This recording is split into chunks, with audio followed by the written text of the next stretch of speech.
a new week. My videos have been getting longer and longer, as you may have noticed. And my whole goal with this whole thing was to just really make it easy for you to wake up and spend some time for yourself, come to your breath, come to that movement in a busy world, right? To make them just kind of something you can do really fast in the morning to move your body and read some scriptures and do two things at the same time. So with that, my videos have been averaging about 16 to 20 minutes long. I'm going to hone that back to my original 10 to 15 minutes. My average ideally would be 10 to 12 minutes. So 15 minutes is the very longest, but I'm going to keep them right around 10 minutes. Today we're going to start in downward dog. First, let's just come to our breath, and then we'll come into downward dog. So bring your hands to heart center. Take an inhale. And exhale. Inhale. And exhale. Inhale. And exhale.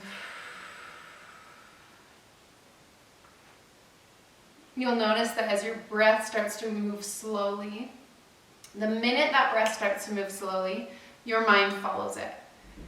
So the minute that you start breathing slow, inhaling and exhaling, your mind and your thoughts also go slow.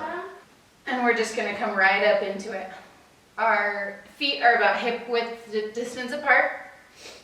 Heels are ideally on the ground. And we're just in this nice V. Let your head hang, let your neck hang. Stretch here and just feel that nice movement at the beginning of your day for a minute. Inhale here, and on your exhale, we're going to lift the heels and bend the knees. Now feel this. Now, inhale. And on your exhale, you're going to shift your weight just a little bit, so you're just kind of floating in the air for a minute, right? Your knees are just kind of floating. Your toes are obviously on the ground, so you're not really floating, but kind of feels like it. Inhale, back up. And exhale down. Inhale up. Exhale down. Inhale up. Exhale down. One more time. Inhale up. And exhale down. From here, we're going to come back into our downward dog, engaging that core. And here's the modification. We're going to come into side plank. So our modified side plank is bringing that left knee down to the ground. Our left palm is on the ground. Our right leg, our right foot is just going to go right behind that those left toes where they're pointing. And arm goes up. This is a modification or variation of side plank. If you want a little bit more, you can lift that bottom leg and come up here. It takes a lot more balancing and a lot more core work. So if you're here, really engage that core. Inhale here and exhale, and then we're just going to switch sides. Bring that right palm down and switch. So chapter 6, today we're going to go through 2 Nephi, chapters 6, 7, and 8.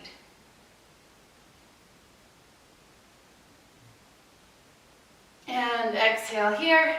From here, bring my hair to the other side. We're just going to lower, so we're in high plank right now, right? Lower your hips a little bit so we're not like this. Bring those hips down to the floor, engage that core a lot. And from here, we're just going to do some hip dips. So dip it down on the left and come over and dip it down on the right. It's a lot of core work. So really feel that core. So 6 through 8 is a lot of the scattering of Israel. We're talking about trusting God and how the Savior promises to gather the people. Okay, from those hip dips, we're just going to come back into downward dog.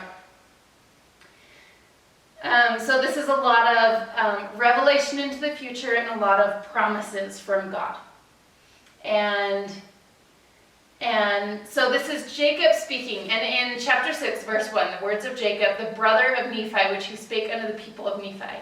And if you remember back, I'm just going to come down on my knees real quick. They can't remember if this was the younger brother or older brother, which was in chapter 5, right? When they took his family, yeah. Jacob and Joseph, my younger brother. So his younger brother Jacob is now talking, and he talks about how much he trusts Nephi and how much he trusts God and how much he just has been loving the process, and he loves and trusts his brother, which I think is so cool.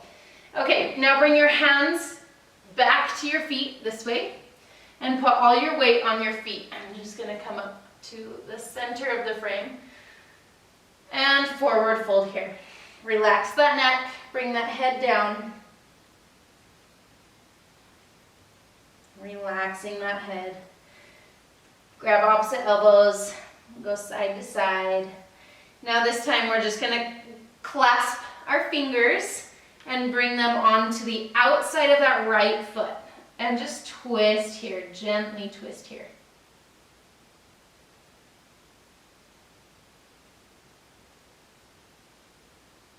Take a couple breaths. Inhale. Exhale. On your inhale, come back up to center. Just forward fold here. And exhale, come to the other side.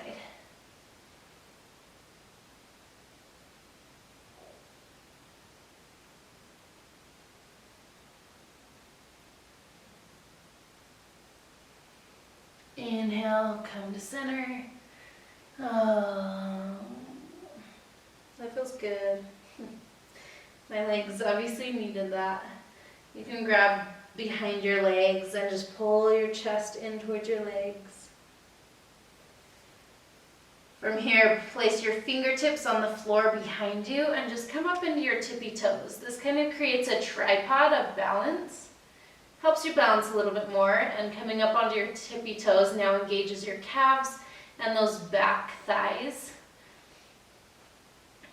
Those hamstrings a lot more.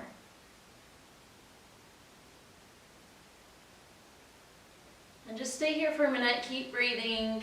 I know it's kind of intense. Inhale and exhale.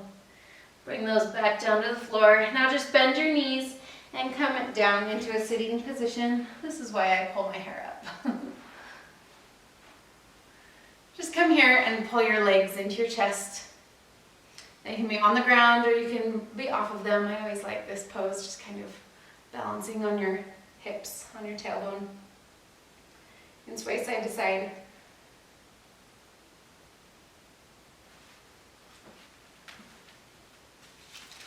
And these chapters are very, very self-explanatory. One verse that I really, really loved is chapter 8, verse 3. For the Lord shall comfort Zion, he will comfort all her waste places. He will make her wilderness like Eden, and her desert like the garden of the Lord. And then joy and gladness shall be found therein, and a voice of melody. And I just think that's so pretty. And it really, I wrote in my margin that the Lord turns the deserts of our lives into gardens. Which is what we've been talking about, right? And through the whole wilderness, he's turned Nephi's experience into a garden, from a literal desert to how Nephi sees this, and now how, you know, we hear of Jacob seeing this wilderness experience as a garden of their lives, and how beautiful that is. Okay, bring your heels, your feet together. Just stretch those hips a little bit.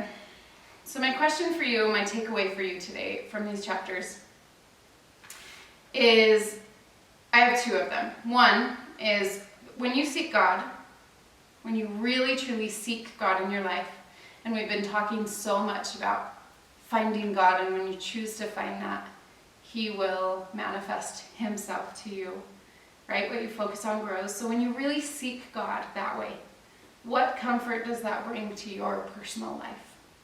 And then let's bring that just into today or this week. What comfort have you found in your life today or going through this week? What comfort does that give you when you really, really choose to just seek God in your life? And then my second question is, as we wait for the second coming, which we will talk a lot about the second coming tomorrow, which is all of chapter 9. But as we wait for the second coming, what can you do to strengthen your relationship with the Lord? It's really true that we get to know God. We really truly know God and build that relationship with Him while we are here now on the earth and in this life and on our journey. So as we are, how can we really get to know God and strengthen that relationship with Him? Because He will come one day and we will get to see Him one day, and I personally definitely want to know Him. I want to have a relationship with Him. So, and then with that question, the first thing that just comes to your mind on how you can better strengthen your relationship with Christ and God, do that today. Start small even. Do a little bit of it, but see how your day goes. While you have that in your mind and while you strengthen your relationship, notice what changes in your day, in your week.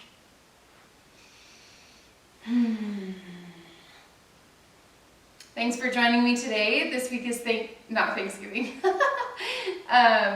I guess I have gratitude on my mind. I don't know. Valentine's Day. Have an awesome Monday, and I will see you tomorrow. Namaste.